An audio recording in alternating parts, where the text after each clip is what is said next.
Good morning and welcome to the class of 2014. My name is Paul Mahoney. I'm the Dean, and it's a great pleasure for me to welcome you officially to the University of Virginia School of Law. This is the first of only two occasions in which all of us will gather formally as a group. The next will be in May 2014, when we will assemble out on the lawn in front of the main entrance for your graduation. I'm confident that on that occasion, you will look back at the 3 years to come as some of the most intellectually stimulating, interesting, and fun years of your lives. And I think that latter point is worth not overlooking. It is unfortunately true for many lawyers that law school is an experience to be endured. But generations of Virginia students have found it not merely intellectually interesting, but genuinely enjoyable. And we will do our best to make it the same for you. I'm going to turn over the microphone briefly to a Leadership Gifts Officer of the Law School Foundation, Jason Trujillo. You, of course, knew Jason as the Dean of Admissions and know what an exceptional job he did in selecting you and attracting you to Virginia. This summer, he moved to the Law School Foundation, which is our development operation. The good news, therefore, is not only will he be here to give you his congratulations when you graduate, but he will be in touch frequently once you become alumni of the law school. I'm also pleased to identify for you our new admissions dean, Ann Richard, who is already busy at work putting together the class of 2015. Jason is a tough act to follow, but Ann is one of the most knowledgeable and successful admissions professionals in the world of American legal education, and we're delighted to have her here at Virginia. After Jason welcomes you, you will also hear briefly from Sanjiv Tata, who is the president of the Student Bar Association, our student government. Jason, it's all yours.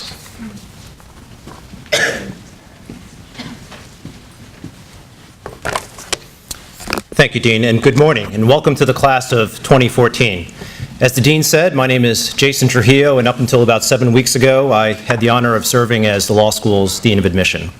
I, along with Jason Dugas and Cordell Falk, who are in the back, who I know you all know, had the privilege of selecting all of you as the next generation of the Virginia law family. I believe most of you know that Jason Dugas, Cordell Falk, and I were actually all classmates in the class of 2001. So we were literally sitting exactly where you all sat 13 years ago. It is tradition that the current admissions dean welcome the new class on the first day of orientation. As the dean said about 7 weeks ago, I moved to the Law School Foundation, which is our fundraising, development, and alumni affairs shop. I do thank the current admissions dean, Ann Richard, for allowing me to come back, even though it's only been 7 weeks, to welcome you here today. For the last few years, the upperclassmen have joked that I have stood up here and said the exact same thing to every incoming class. I welcome the new class as the best class ever, and cited some statistics that showed how you were actually better, at least mathematically, than the class that came just before you. Well, unfortunately, this year, I'm actually going to do it one more time. Your class was selected from the most competitive applicant pool in the law school's history. We accepted just 9% of the applicants that we saw this year, making it the most difficult year on record in which to gain admission to the law school. While the median LSAT of this class remained at 170, the median GPA rose to 3.86, which is the highest in the law school's history.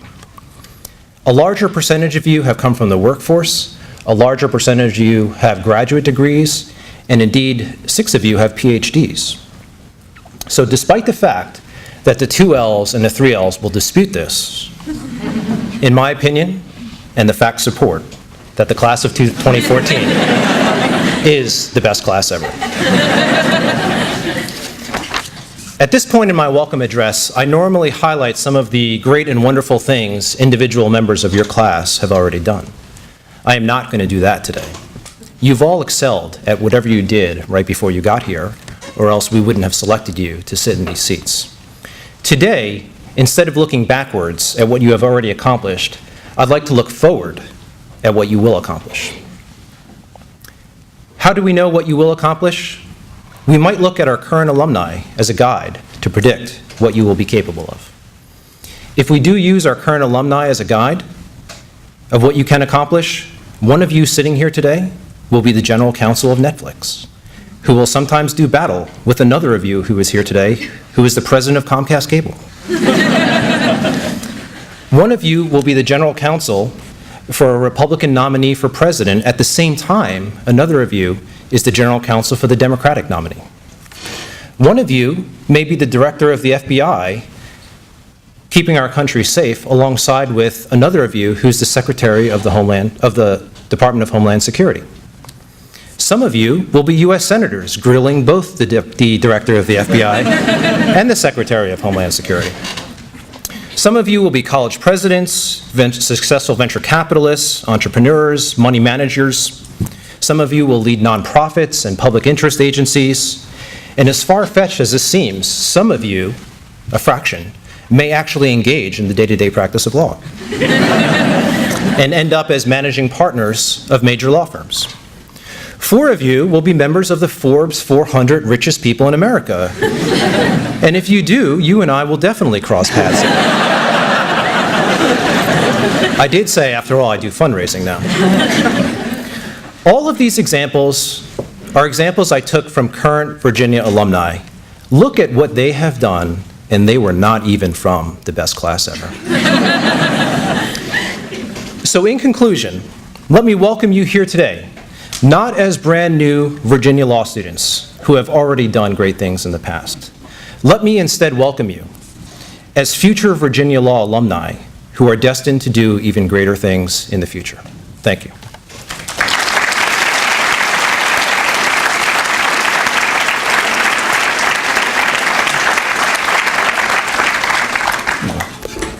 Okay, so hi everyone. So as you've heard a few times now, my name is Sanjiv Tata, and I'm the president of the Student Bar Association. So not to copy my illustrious predecessors, but on behalf of the student body, it's my own pleasure to welcome you to the UV Law and to our own special community. So I'm sure you're maybe getting a little bit tired of hearing what a talented and elite group of individuals that you are, but even so, I would like to congratulate you yet again. Admission to UVA is clearly no small feat, and you are obviously the most accomplished class to walk through our doors. And just to piggyback off of Jason, here's one 3L who's not going to dispute your accomplishments. I imagine that you're feeling a number of mixed emotions right now. Some of you are probably feeling rather excited, others of you terribly nervous, and some of you are probably fighting off sleep. But I know when I sat in your seat a few years ago, just 2 now, which seems like forever, I felt completely overwhelmed. My mind was spinning, and I can assure you I was paying no attention to what the SBA president at the time was saying, so don't feel bad if you're ignoring me right now.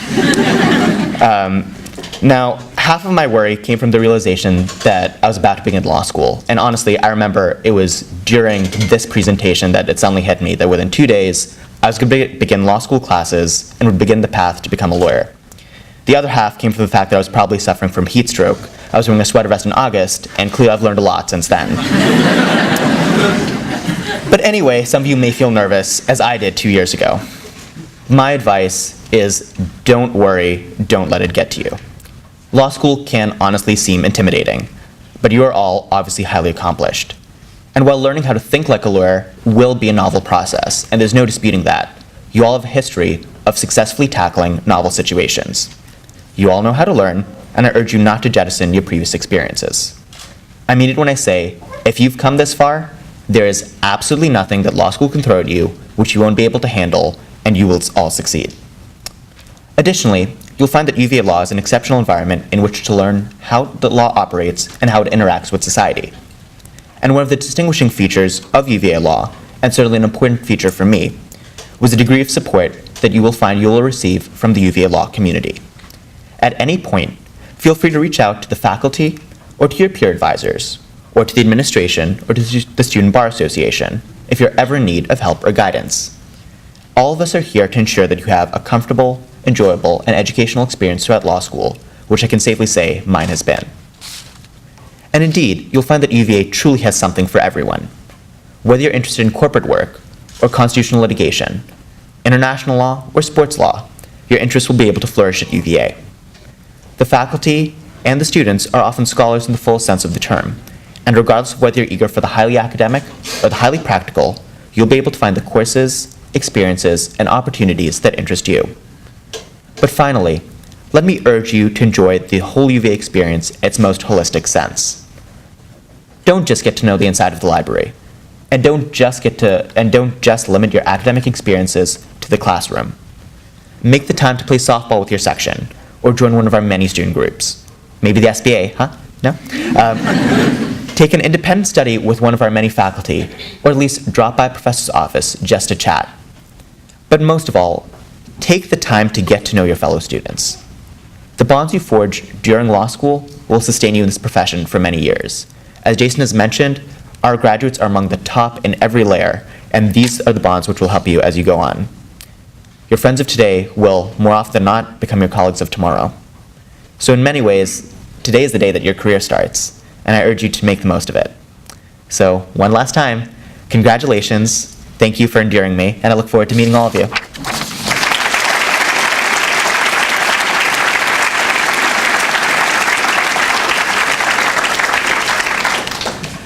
Well, Jason has given you some of the numerical indicators of your wonderfulness, but they do not tell the full story. You come from an amazing array of backgrounds, experiences, and aspirations. You have the talent and the desire to succeed at whatever path your legal training leads you to. Your choice to come to Virginia, like our choice to admit you, was not just a matter of numbers. Most of you attended one of our admitted student open houses and realized that Virginia is a special and unique place. Our students have always been marked by a remarkable combination of intellectual and interpersonal skills. I'm always reminded of that fact this time of year when employers come to grounds to interview our students for summer employment. I always end up having a conversation like one I had with a hiring partner of a law firm last week. He noted that while students from all the top schools do very well at the intellectual challenges of legal practice, Virginia students seem to have a leg up in the day-to-day interactions with clients, partners, other lawyers, and other colleagues that are, in fact, equally important in being a successful lawyer.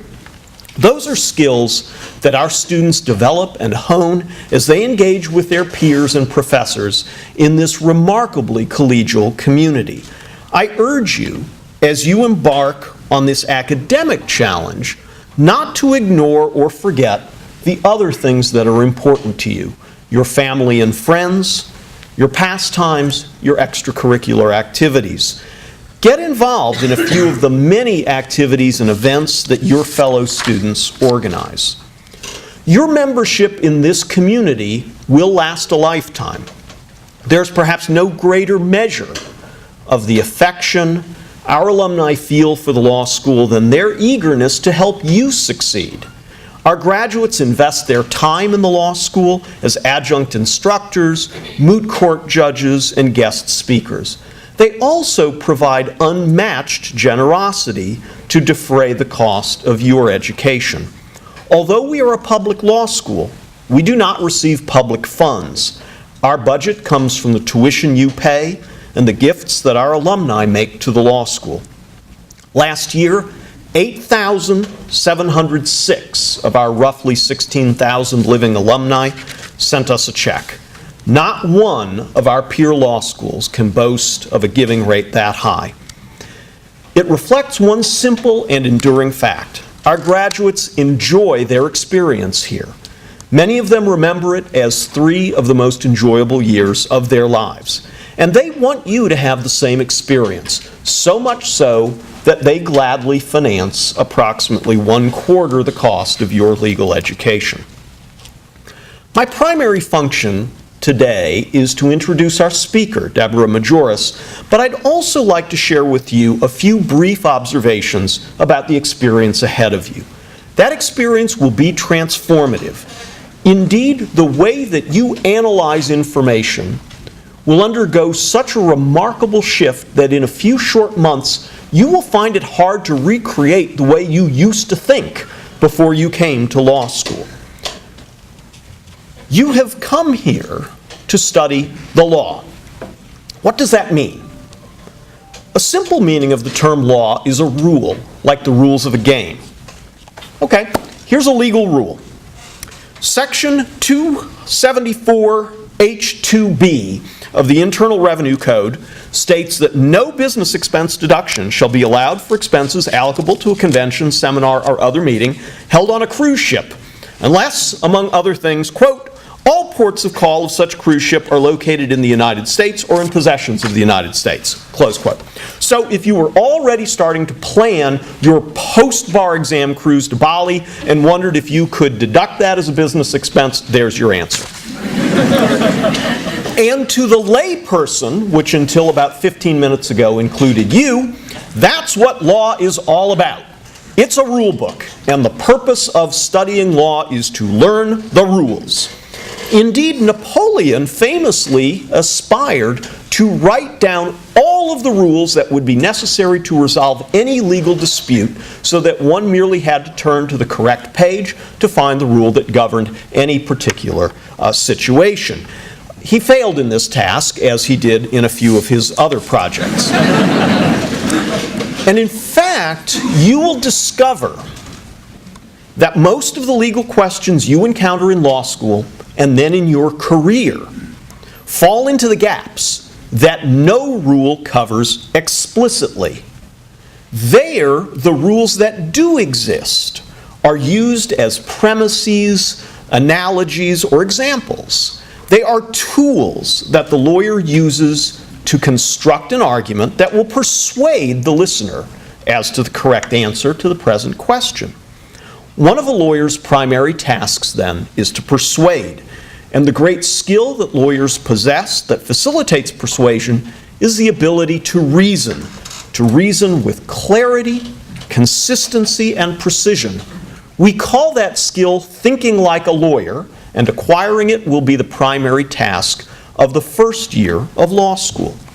Having learned to think like a lawyer, you will put that skill to work in a variety of different substantive areas as you continue your legal education. But without the tools of analysis that you will develop this year, the raw material of legal rules would be of no use. On TV and in the movies, law is a zero-sum game in which one party wins that persuasion game and the other loses. But in the real world, most interactions are not zero-sum.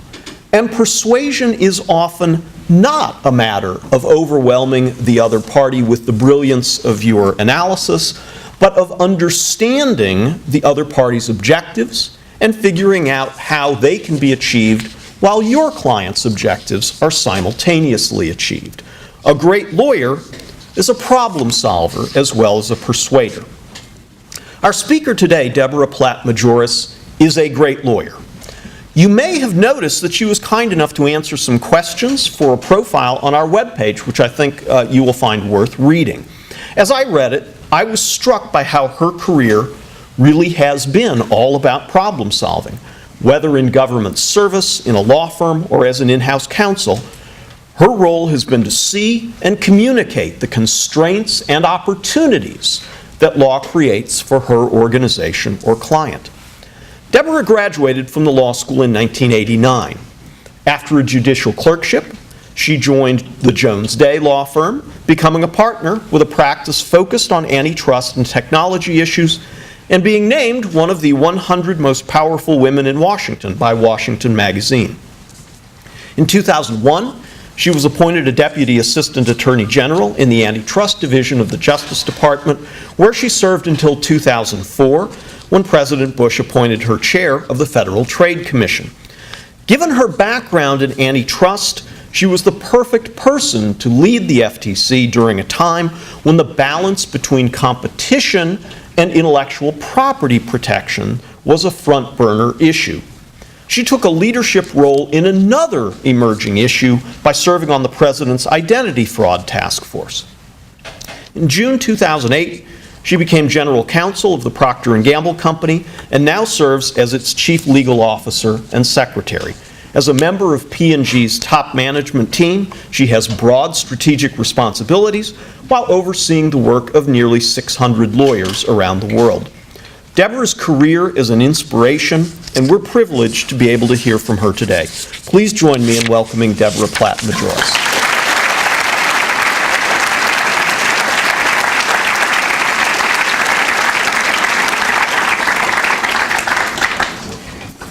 I didn't need these glasses before I became a lawyer, I can tell you that. Thank you so much, Dean Mahoney, Deans Trujillo and Richard, Sanjiv, and the entering class of 2014. It is such an honor for me to be here with you today, and I welcome you to the UVA law community. Now, back in 1986, when I sat here at our welcoming session, I was probably having a lot of the feelings that you're having. And you'll go off next, I believe, and convene in your small sections, as we did. As I listened to my new classmates introduce themselves, I heard the all-star lineup of undergraduate institutions and experiences, not, of course, nearly 25 years ago as good as you guys. Gosh, we must have been really crappy, Jason.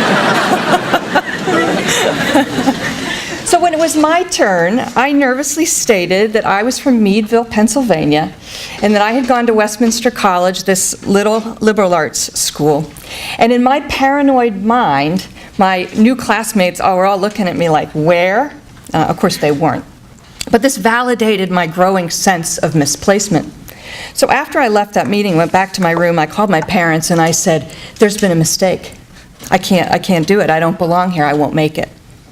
And my dad said what wonderful dads always say, honey, it doesn't matter that you didn't go to any of those schools. If you had, you'd have done just as well, so you go do your thing. Well, I never really contemplated leaving, but my panic attack did force me to focus on the approach that I ought to take. Like you probably have, I'd heard some of the stories about cutthroat behavior at law schools, but I believed what I heard about UVA's reputation for collegiality, which is a theme here. I swear we didn't coordinate it, it's just that we can't help it. We're part of this community and it matters to us. So I thought, all right, look, I'm going to work hard here, but I'm going to get to know my classmates and my law professors outside the classroom. I'm going to enjoy this beautiful place, and I'm going to let the chips fall where they may. And it would easily become the 3 best years of my life to that point. Just as I did back then, you've made the right choice. I can imagine what some people might be saying to you these days. Law school? Why on earth would you do that in this economy? And that's certainly understandable if the economy causes you some anxiety. It's causing all of us some anxiety, quite honestly. But the only thing you can do over the next 3 years is put yourself in the best possible position for 2014. Our nation and our world will need all of your creativity, learning, and energy. Living in this moment, leaving nothing on the field, is not only more fulfilling to you during this 3 years, but it will place you in a much better position for your future than will worrying about that future. So what does seizing the moment mean for you when you're here at UVA? Am I talking about spending all of your time alone in the library so that when you take the bar exam, you know all about the Uniform Commercial Code, Federal Rule of Civil Procedure 26, and the law in Shelley's case? I've never used the law in Shelley's case since I left here, by the way. Now, make no mistake about it. You will spend some real time in the library. You have to. Learning the fundamentals of law and lawyering requires increasing levels of knowledge, of analytical practice, and experience. But of course, if you do that and do that alone, as Dean Mahoney said to you, you will miss out on the richness of this institution and what each of your classmates and law professors has to offer. And that'll leave you, I submit, less prepared for top-notch legal service. Now, the essence of what I'm talking about is contained in your law school's mission statement. Now, I don't remember reading the mission statement back when I was in your shoes. We had no internet in those dark ages, and I doubt I would have fully appreciated it if I'd read it then anyway. But as I read it now, there are three defining characteristics that leap out, not only because I lived them when I was here, but because they've mattered so much throughout my legal career since I left here 22 years ago. The first characteristic says, and I quote, "collegial environment that bonds students and faculty. Intellectual challenges are met in a spirit of cooperation." Now, there's no question that this is a top-tier law school that has earned academic accolades. But what distinguishes the school is an atmosphere of cooperation and teamwork, of being in this together. This takes work and dedication. It doesn't just happen. Early in my second year, a group of young professors called together a number of students, and they told us that they believed that UVA's failure to publish our class ranks was hurting us in competing for top judicial clerkships. So they urged us to work to change this long-standing practice. To a student, without hesitation, we refused. While we understood our professors' good intentions, we feared that publishing class rank would erode our collegial environment, and we thought we could compete for clerkships in other ways, which we did do.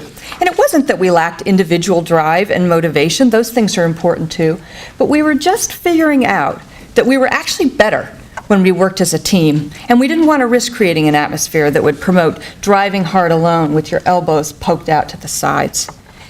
This is not just a nice-to-have environment that you can enjoy for 3 years. Thriving and learning in a collegial environment where it's not just all about you will serve you for life throughout your career. It will make you a better lawyer, not to mention a better person. One of my favorite quotes is from Dean Koontz, who you may know from seeing his paperback books in airports, although you probably don't spend as much time in airports as I do. He's a novelist who rose from poverty. And he said this, and I quote, "Some people think only intellect counts, knowing how to solve problems, knowing how to get by, knowing how to identify an advantage and seize it. But the functions of intellect are insufficient without courage, love, friendship, compassion, and empathy." He was right. And today, it's interesting. If you look at the new research and learnings that are being imparted to corporations and other organizations about how to be the very best, the keys we're learning are teamwork, interdependence, and trust among peers. Now, I think we probably all see ourselves as good friends and colleagues, so okay, fine, I'm a good person, what's the big deal? In all candor, it's not always as easy as you think. We're driven people. That's why you're here. But learning to drive yourself while bringing others along with you takes practice. And of course, we're lawyers, we want proof, so it takes some proven results. So it will serve you well to practice it right here. Back in 2002, when I was at the Department of Justice, I was working alongside a fellow UVA law alum, Hugh Pate. We were both Deputy Assistant Attorneys General, and we became good friends. Our boss resigned earlier than expected to take another job, and it quickly became very clear that either Hugh or I would replace him. So we went out to dinner and we discussed that it was kind of an awkward situation, but we said, look, whatever happens, we need to remain friends through this. So as we're going through this process, and I'm getting that, I know you guys have heard this, you probably heard it like when you're trying to get into law school, you're going to get it, you will, from your friends, and your friends and family love you, so they think they're helping, but I slowly began to pick up on these signals that Hugh was going to get the job, not me. And I felt very crushed. And I was very angry. And privately, with my husband and my close friends, I was railing against the injustice of it all. And some people in D.C. said, you should just leave. You deserve that job. No way can you stay and work for Hugh. So at the appointed time, I met with Attorney General Ashcroft so he could give me my bad news.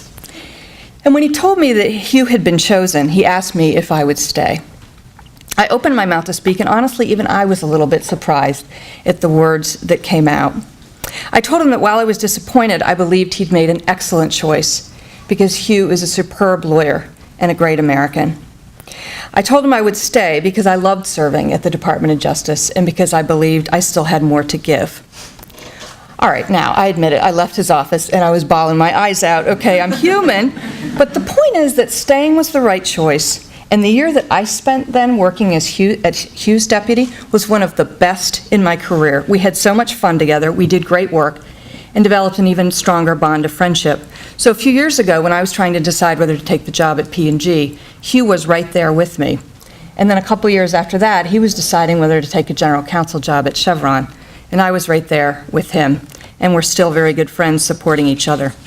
Incidentally, sometime after I left Justice and became the FTC chairman, I learned from a White House personnel employee that my decision to swallow my pride and stick with it was a major factor in my being chosen for the FTC job. Being known as a team player matters a lot. Now, a second characteristic of this law school that the mission statement captures is commitment to leadership, integrity, and community service. Now, I could talk about each one of those, but we'd be here all day, which is not tolerable. So let me focus on integrity, because I don't think you can lead or serve without integrity. At UVA, the student-run honor system, as some of you who went here undergrad know, is absolutely defining. It's not so much a process, but it's a way of life. We shared class notes and outlines and studied together, which I think you will too, but we would not have dreamed of sharing test questions and answers, and we trusted that others wouldn't cheat, even if someone took a test in a room alone. Maintaining this environment takes work also. Understanding that this system is built on a community in which each has to be able to trust the other is critical. You might just be one link in the chain, but you can break the entire thing if you weaken. In turn, each link keeps the whole enterprise stronger. Now, I think we can all agree that cheating is unacceptable, though we must humbly remember that every year, unfortunately, some lawyers choose a cheating path. And I say humbly because, as I've learned, as what former CEO Robin Willainer put in her book, Naked in the Boardroom, quote, "When the stakes are enormous and the pressure is intense, even a normally ethical person can make a mistake," end of quote. See, this means it's not just a matter of dividing the world up into people who have integrity and people who don't. Even good people will slip. That means you and me. We can slip too. So I have found that it is a matter of being humble about it, practicing that integrity, and taking care not to take a single step down the slippery slope. Not all decisions about doing the right thing are nearly as clear as a decision not to cheat. You will face those tough decisions in your career. Representing clients requires that we do so with effort and zeal, but within the bounds of law and ethical rules. But a little bit like what Dean Mahoney was saying to you a few minutes ago, the answer to what is the right thing to do, of course, doesn't always reveal itself easily in those rules. When I left my clerkship back in 1991, Judge Harris, another UVA law alumnus, there's a pattern here, gave me this advice. He said, judge the success of your career by what your opposing counsel would say about you after the fact.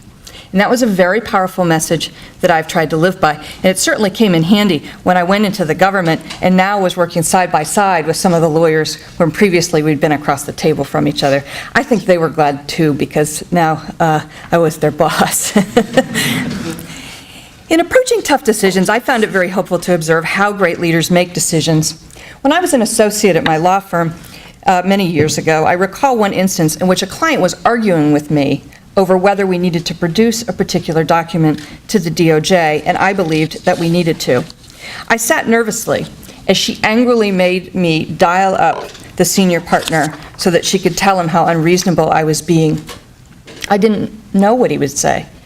I listened with great relief as he told her that I was absolutely right, and there was no way that we were going to do anything other than produce the document. The client sheepishly backed down, but that experience and others like it made a very strong impression on me, helped to make me stronger in holding the line on decisions. From the time I was nominated as FTC chairman back in 2004, gasoline prices were my nemesis. One senator pushed me to commit to suing the oil companies to bring down gasoline prices. Commit to that, and I could get confirmed to the position quickly. Refuse, and he would put my nomination on an indefinite hold. So why not commit? After all, isn't it acceptable in Washington to make whatever commitments you have to get the job, but then you can wiggle out of them, you can find a way once you get there? But I thought to myself, how on earth do you lead an agency if your new colleagues know that the first thing you did was cut a deal and compromise your principles? And how can you be the kind of law enforcer that taxpayers can trust if you commit in advance that you'll sue a company when you have no evidence of a legal violation? So I refused the senator's request. It was painful to have the nomination held up, but so be it. Ultimately, I was confirmed, but the questions about gasoline prices reemerged time and again. My friends used to see me on C-SPAN in the middle of the night when they couldn't sleep, sitting there getting my head taken off in congressional hearings. And they would ask, how can you just sit there and take that? Practice.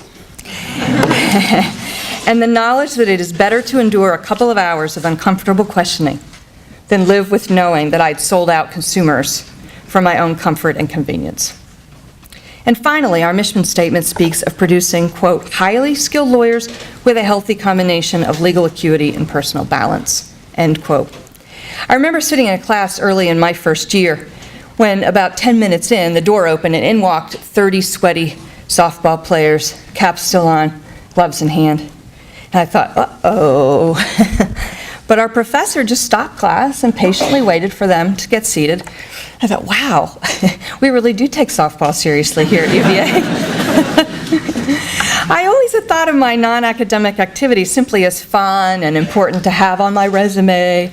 But it wasn't until law school that I really realized that causal connection between balance and academic or professional success.